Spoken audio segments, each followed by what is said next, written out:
look now at all these different picks, and I'll let you gather your thoughts and see if there's anything interesting that you want to go for, because the first thing I noticed is they first picked the Lee Sin this time, but this time it is going to be going into the jungle, not into the mid lane. I think the big one that surprises me that it got through the pick ban is the Akali. Akali's been insanely strong, like she's nuts on the current patch, so the fact you're going to get that up towards Ali in that top lane will give a lot of stability there. Looks like he will be going up against the Nocturne, so it's a little bit of an easier time for the Nocturne because you do have that spell shield, but still Akali when she hits 6, super potent in that lane, especially if you get some sort of jungle attention. So I'm curious to see if LNG are able to put more of their eggs towards that top lane basket this time around. Well, actually, they did the Robotum, so Shanks is going to be taking that Nocturne. It's the Lucian going topside, so certainly Breathe in these early stages can do well against Ali here, making sure that he's able to bully out that melee versus range matchup. But you have to be very careful when you hit that level 6, because if Ali is able to land any of these shurikens, you're going to just get chased down the lane as Breathe, and there's very little you can do about it.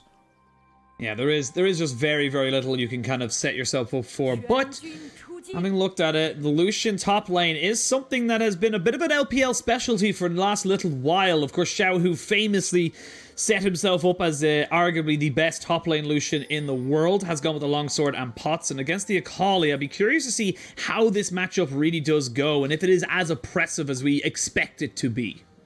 Yeah, now, I mean, you still, as Ali, have opportunities to try and avoid some of the pressure from Breathe, right? You still have that Shroud, you can still do some work, but definitely the longer lane makes it a bit more difficult for Ali. It's not like you can just run away to your turret and be safe, so just be careful that Breathe isn't trying to chase you down or poke you down too effectively. And in this mid lane, you can see Shanks already. He's going to be pretty fine. You get enough sustain here coming through. You've got good wave clear thanks to your Q. And here we go. This is what I was talking about. Yes, you've got the Shroud, but because of the longer lane, Breathe has more opportunity to zone you off the wave, zone you off that experience, and also gives a little bit more time for him to hit you as you try to run away.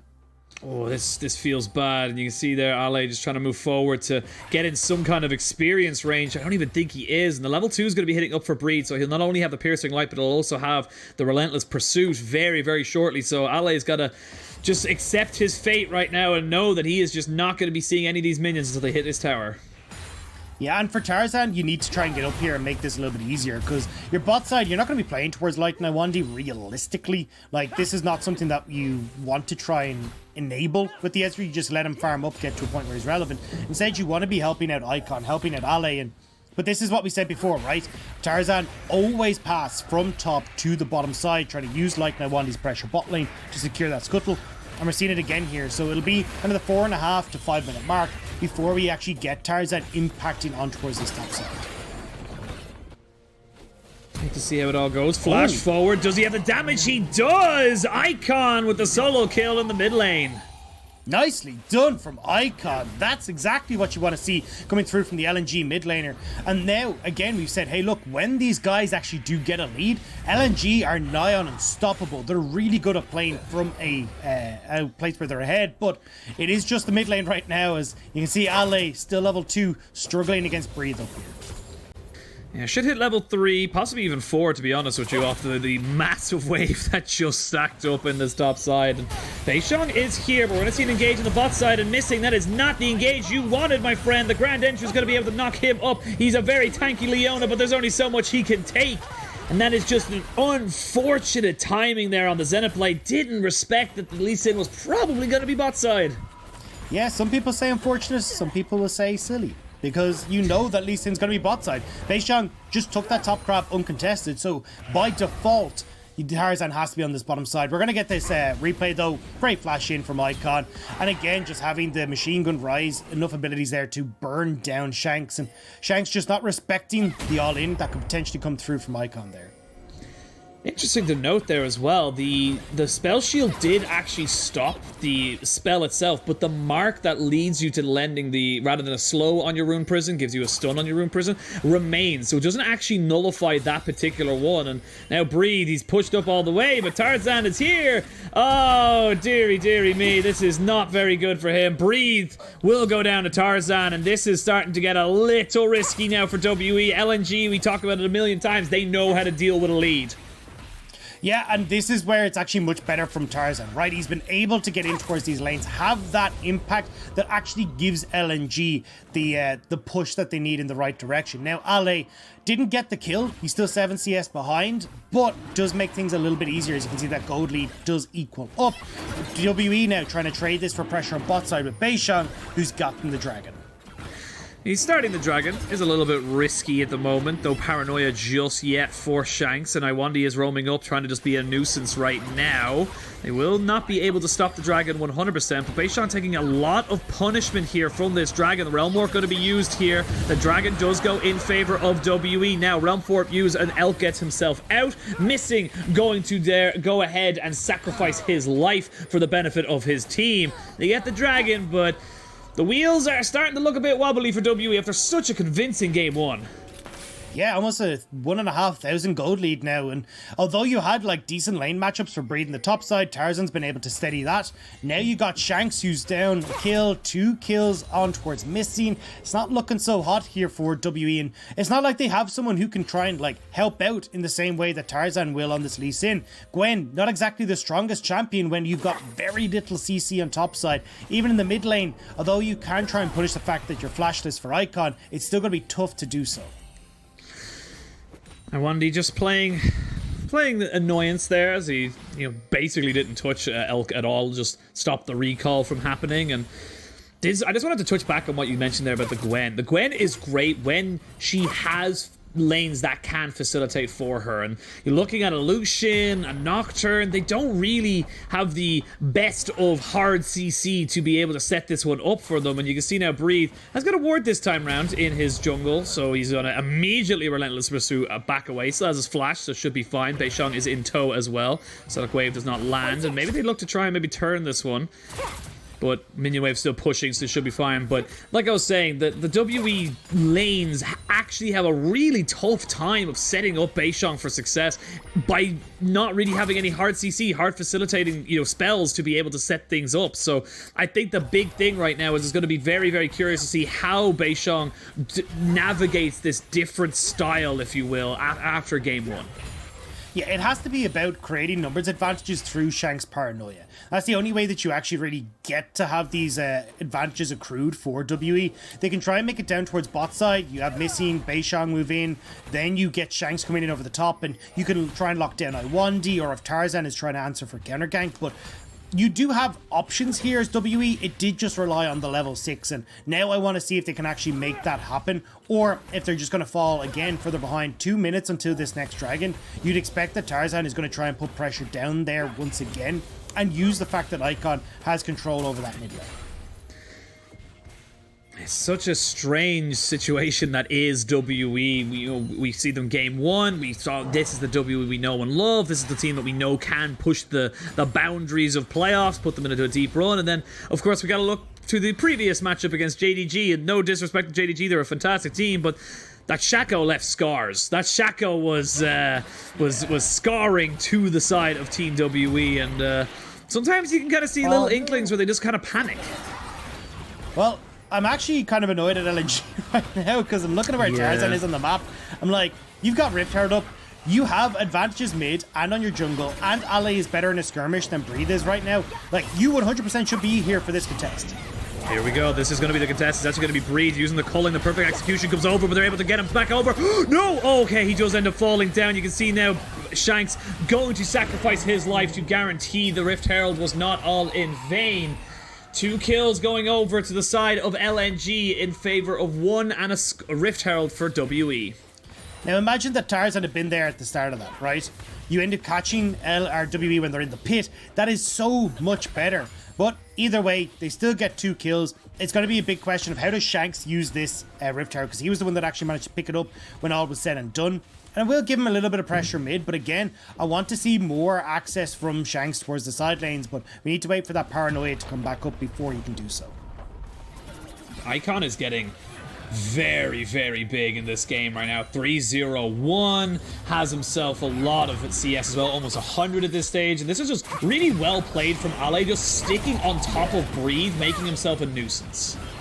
But even the mechanical skill there, right, was just absolutely insane. Being able to get in off the first perfect execution, gets the shuriken flip to follow Breathe over the wall. It was just really well played. And now that top off the map again for LNG, looking all the scarier. And again, we talked about, hey, look, when LNG are in an advantage, they're really good at closing this out. You've got you got the kind of double assassins, I'm going to say, for Ale and Tarzan, who can put a lot of threat on towards Elk, on towards Breathe, make it really hard for them to have this team fight. And there's not a huge amount of lockdown, as we already pointed out, on WE's side. So for people like Tarzan and Ale, they will be free to roam around these team fights. Beishang still just waiting to find his opportunity to impact this game. Yes, he's ahead in CS, but he is behind on the kills. And this is going to be the Dragon now picked up for LNG. They will stop the early stacking. WE won't be feeling too hard done by this. You are behind. You don't really have a position of power to force this narrative on the Dragons, so you're going to just have to give this one up. But we're going to see the Realm Warp committed now into this top side as the culling did come out. But you see there Shanks and Beishang, they're not quite done just yet. They're still pushing and prodding, seeing if he's being a bit greedy. Gonna drop down the Rift Herald, give all this gold over to the soul lanes, and the top side of the map belongs to WE. Yeah, best way to try and trade that objective. Dragon goes across, but oh no. Either way, look, they'll still get this, right? It doesn't matter a huge amount. Scary. But it's a little bit slower, but it actually means Beishang, yeah, will still be in range. Breathe is there as well. So yeah, you're all fine here. They eventually managed to pick this one up. Will they get it? Yeah, just... Oh, Shanks actually gets tagged by Tarzan. Gets tagged by Tarzan. Shanks needs to back himself away. TP being committed here as well. Iwandi does have the quickness, or does not have the quickness, so no real big CC here, as he's just waiting for the Ruin Prison. But if you're just waiting for the Ruin Prison, you're never going to spell shield any of the other damage. Ale has to get himself away. He will not fall, as Elk almost gets the assassination there. And still only 1,000 gold despite the kills, but this momentum that LNG are feeling, they're going to be feeling pretty good about. And oh, Ale might be in a little bit of trouble. There is the Zenith Blade, but the Shroud is good enough to keep him safe. That just delays the back again, and a more gold going back into WE. They're picking up plates, which is the important thing. Yeah, plates are going their way, and even, as you said, the gold lead, despite the fact that LNG are ahead in kills, it's WE who are making the better map plays. Now, unfortunately, Shanks did get caught on that top lane play. Partly Rift Herald, partly a lazy recall as well, instead of just walking back up through the lane. But still... You're looking at now what was a 2,000 gold lead, reverted back to about his 500 gold lead. And for WE, that's a hell of a lot better than the position that they were initially in. Yeah, honestly, it's such a strange thing to look at as well, as we can see Breathe. He's a level behind, so needs to be a little bit careful, but the recall is finished, so he should be totally fine. But again, this is the thing that you have to put into your head. WE don't see the gold like we do. They just see the kills. They have to know in their heart of hearts they are in an okay position. They got to look at the CS and see 35 in top lane, 20 in the jungle. Yes, you're behind in bot and mid, but they have to know that they are in a semi-okay position to be able to take these mid-game fights. Yeah, well, they still need to be very careful, right? Because you're looking at, like, items. It's pretty much all in favor of LNG. The only reason that we don't see Ale kind of having his first one completed is because he went for that Seeker's Arm Guard first. So certainly for LNG, they are a driving force and ahead in this game still. Especially when you look at Icon, right? 4 kills, Luden's Tempest already completed, working towards that Archangel Staff as well. He is hella big. And you've got to be so careful now as WE, because who actually goes in to kind of tank up that burst damage from Ryze? Generally, when we think of Ryze, you know, a lot of his damage ends up being tossed into a Mundo or a Set, who's like, thank you very much, here's all that damage back in a Haymaker. This time around, though, Beishang isn't really tanky enough. Shanks doesn't want to absorb that. Missing is 0-2. He's not tanky enough to try and absorb that damage. So Icon is going to have a major impact in these fights, way more so than you would usually expect from a Ryze. Coming over to a little bit of a lull. Probably won't see much fighting happening, as just as I say that, Shanks gets caught out. Bot lane just says, no, Penguin, not going to listen to you today. So, still a couple of skirmishes, but we shouldn't see any major objectives being taken pretty much until that minute and a half. And Rift is going to be up just in a second, so... Shanks is in a really bad spot. Shanks is just not in a position to be able to save himself. He just put himself between a rock and a hard place, but now you've got this Lucian coming in. Beishang has got a lot of work as well with the needlework. You're going to have to be forcing the flash out of Ale soon. If Missing's able to get the solar flare down, he's just about getting the flash out of him. And that is a win for the side of Team WE. They're going to be able to transition that towards that top side. There is no tower here. Ale's going to be pretty much pushed back all the way, and I think Ale's dead. Yeah, this is why they were still chasing. Breathe cuts him off. Beishang now chase him down. Chasing him down. He's in the shroud. They know exactly where he is, and they're going to be able to pick him off. 2 kills overall in that skirmish to Breathe. They can turn back now to try and take down this Rift Herald. And that all started because Shanks was just in a bad position. Penguin, it's 15 minutes and 3 seconds before the 15-minute mark. WE took the lead for the first time in this game. The gold lead is in WE's favor. Now, they will get Rift Herald. They make some nice plays there to try and turn that around. And again, yes, you're answering on this bottom half of the map, but WE doing a really good job of just outplaying LNG when it comes through rotations and their map play. Watch where Missing is. He's already started to roam up from bot side, realizing that Herald is going to become a big contention point. Beishang, yeah, Gwen. And then we start to move over with Breathe, able to do damage. And look, there's Missing right on time and actually able to finish off the low, well, help finish off Ale in that top side. I love that analysis from you. Just Gwen. Just, there's nothing more to say. I think everything's been said already. Yeah. I mean, needlework is a totally fine and okay ability right now, you know? Yeah, we'll come back to that eventually. I'm sure you'll have plenty to say about that on either the dive or bevies with the boys. The dive. I don't know why you would be on the dive, but I guess now you are on the dive. Last hit. Jesus, I was there. I was like, it's not Euphoria. What's the other one? I'm forgetting my own region's podcast. God damn.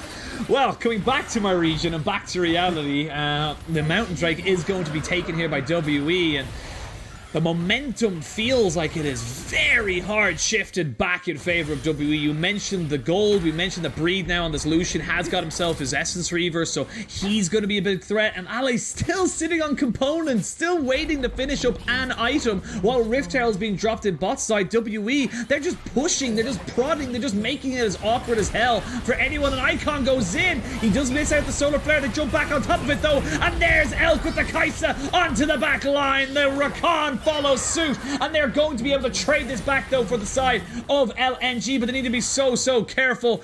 WE still pushing, but they know that the Akali's coming back. They know they've used all their ultimates. They just need to reset, take what they've gotten, and get themselves some money in the bank. And this is so good from WE, right? They realize Ale's still topside. As you said, he hadn't reset, so they just overload the bottom side of the map, take the turret, play off the Rift Herald, and manage to get 2 turrets for themselves alongside some clean kills as well.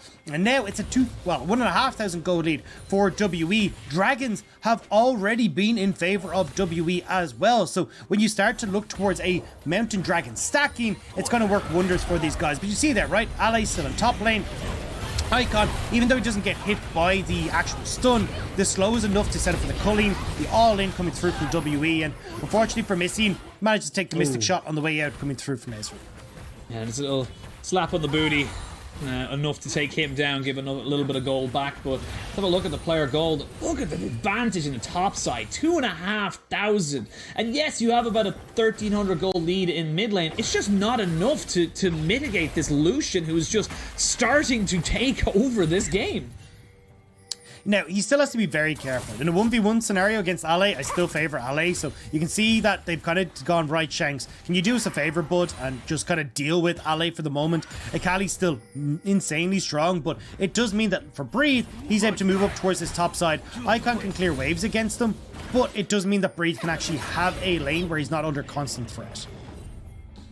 Beishang using that. Oh, okay, Breathe. No one saw it. Don't worry about it. Observer. Oh, why you gotta do him dirty like that? But we do see the blue buff being stolen there, and this is the thing as well. Beishang, no real need to give it to the Nocturne, doesn't really need it that much, and Breathe with that Essence Reaver should never really run out of mana, so able to continually take his own buffs and enemy buffs as well. Shanks walking around to Tarzan, making sure he knows exactly where the Lee Sin is. for Breathe, I'd actually love to see an index in towards something like a Hex Drinker. With the amount of like AP damage between both solo laners and also the mixed damage coming through from Light, it do you so much good to actually have that up and available now. I'm not sure. I know he's sitting on the Caulfield's Warhammer there. That could end up going in towards it, but I think some sort of magic resist here just pays dividends across the board. Oh, they use the wards to their advantage, but they're not able to get the kill. They burn I won these quickness, they burned the Realm Warp, they burned a hell of a lot of ultimates on the side of WE, but they weren't able to get the kill, and sadly for them, if that was just in about 2 minutes time, probably would have been a better play, because they could have gone for Dragon. I actually don't mind it here. It was a play to get mid lane turret, right? So if they manage to get that pick, they can overload that mid lane, get that man advantage, and actually take it. But the fact that they went for it now means that they had the opportunity to potentially burn some flashes that wouldn't be back up for the mountain, but all of their own ultimates should be back up and available now for this mountain dragon that's in a minute's time. So it's kind of like, hey, look, we've got a window of opportunity where these ultimates don't matter. Let's just see if we can make this work. No harm, no foul, as you say. And Shanks now off on this top side. Will not have teleport for a little bit, so might want to be moving his spectral booty down towards this mid lane, as he's not really in a position. Will have the paranoia, like you said, in a minute's time, so should be okay to join a little bit late. As Elk... Yeah, I just noticed Zanya's... Yeah. It makes it really difficult now for like Shanks to actually have an impact, especially for Ale as well. Like the double Zanyas means you're shutting down a lot of the pressure that these guys can have on towards like your backline, or trying to find picks to start off this fight. And now, especially for LNG, if you try to go in aggressive on a flank, say as Icon or Ale, you can still buy a hell of a lot of time here and cause chaos for WE in what wants to be a very simple front to back style of fight for WE. Well, 20 seconds, and we are going to see WE moving down towards this Dragon Pit. LNG still have all their summoners, all summoners available across the board apart from the TP from Shanks, but he's already here, so no reason to count that particular one. Now the vision control, yeah, he's got to move, but the vision control and the mid-wave push is kind of the priority right now for both of these squads. We can see Beishang, his giant scissors. Now Ally moving up. See what they want to go for. Dragon is live. Missing taking a bit of punishment here. They turn straight away. Light does not get caught out. That means there's no hard CC. Missing does not get himself the extra tankiness. He is going to go down. No, he has the Zanyas just at the last second, but Shanks is the first one to fall. And Elk was nowhere near this fight. Elk was just off on the backside of this around blue buff, and LNG punished them so hard. Yeah, Elk got zoned off. He got stuck between LNG. He had to walk the long way towards that fight, and Missing, that was really poor from the WE support. We're going to watch on the replay, like Miss Zenith, Miss Solar Flare, pure panic gives LNG... Oh, hang on, Elk, where are you going? Oh, Elk, you know you can't defend that. He's trying his best. He flashes, but he's still dead. Now, can you turn this one around, though, if you're on the side of Team WE? No, you cannot. No. The Dragon's Wage kick is good, and it's all falling apart for the side of WE. LNG will not only get the Dragon 4 kills and a mid lane turret, they're still pushing. It's falling apart at the seams. LNG now should get this tier 2. Still have to be careful with Shank up no paranoia though.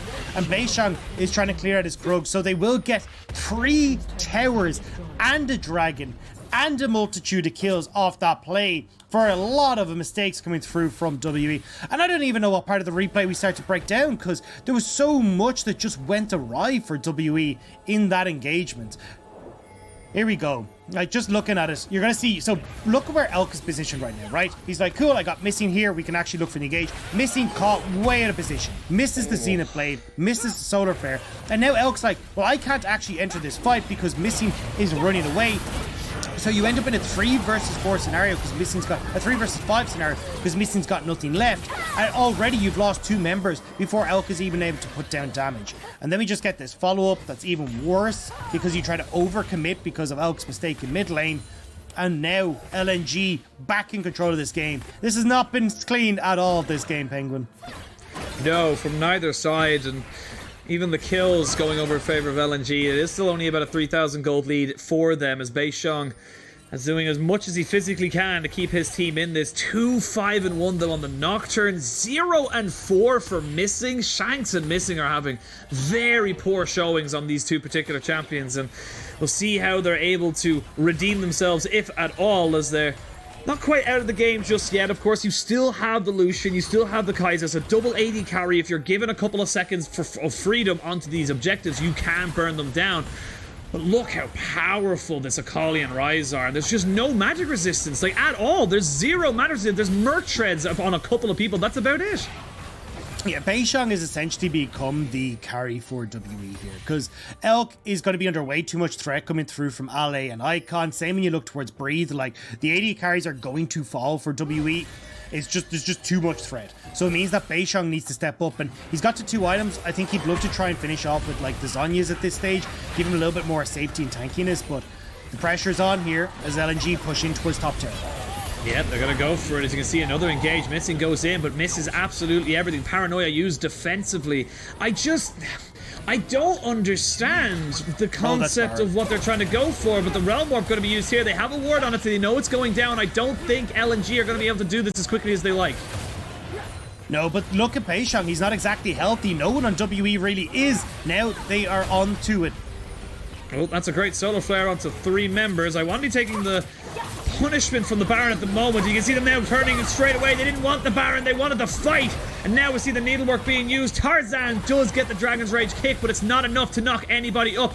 Dash in, flash back here for Breathe. They've started back on the Baron. It's about 6,000 HP. The True Shot Barrage is good. Can they stay on this for LNG? I don't know if they can. It's very, very risky. They still have a ward. Now it's dead. Now they don't know where anybody is, and now it starts to get a bit more risky as Breathe goes in. Space Shang goes in, trying to get himself that Baron steal, but he's just far, far too early. And this Akali is going to destroy this backside of WE. Rides, flashes in, gets himself the kill, and it feels like this game is all LNG. Yeah, now LNG firmly in control. 6-2 for the Akali, 7-2 for Icon. They are just putting up too much damage, too much of a threat for WE to really approach. And you can see every time they try to fight, it's LNG who are pushing them back. And unfortunately, we already said, look, you don't have enough tankiness coming through on WE to absorb all this. And hell, even the Zhonya's picked up for Missing because he knows he has to go in with a one-way ticket. And here, great solar flare, but like, nobody's there. There's no follow-up at all. And this is what we're talking about. Ale being able to buy so much time in the midst of everyone on WE. You get the follow-up coming through from Icon, from Tarzan. It's just too much to deal with. Icon actually keeping this Baron topped up on the backside. Nearly falls to it, which is where I thought this is actually getting a bit dicey. But WE don't realize how low Icon is. Don't realize you got the reset from Ale as well. So they don't actually find the opportunity to take the 3v3. And by the time they do figure it out, it's all a little too late. Yeah, it just feels, again, it's similar to LNG in Game 1, WE having this weird panicky feeling that they need to go for things that they're just not in a position to take. There's just no real reason for them to hard force the Baron there once they've lost 2, and it just feels to me like they're just not quite comfortable on this particular setup. They need to find a way back in to try and stop this push from LNG, but with these double cannons, Bert and Ernie, as I've now christened them, are just going to be able to put doing so much damage onto this turret, and there's just no range. There's no way you can stop it. Oh, well, they just go for the engage instead. Oh, whoa! Ale! Taking out Beishang, and that is your AP damage gone, buried, dusted, so you have no way of stopping this. Now there's 3, it's Bert, Ernie, and Clyde out in this bot side, just an absolute army, and they're going to be able to use the Realm Warp as well. It's a little early, because they haven't taken the inhibitor just yet, but they're just going for the fight anyway. Breathe is dead, Missing goes golden, but only to give the final salute as he heads on off to the grave, and it's going to be WE falling to LNG. It's going to be a Game 3 versus these two teams. Yeah, and look, it wasn't exactly the cleanest from LNG, but they do manage to get there as WE forced back to their fountain, and the Nexus falls. Nexus goes down 1-1 in this best of 3. LNG bite back over Team WE, and this feels like it's a series of mistakes from both teams in Game 1 and in Game 2, and it's more about who does it mess up rather than who capitalizes on it at this stage. Yeah, and it was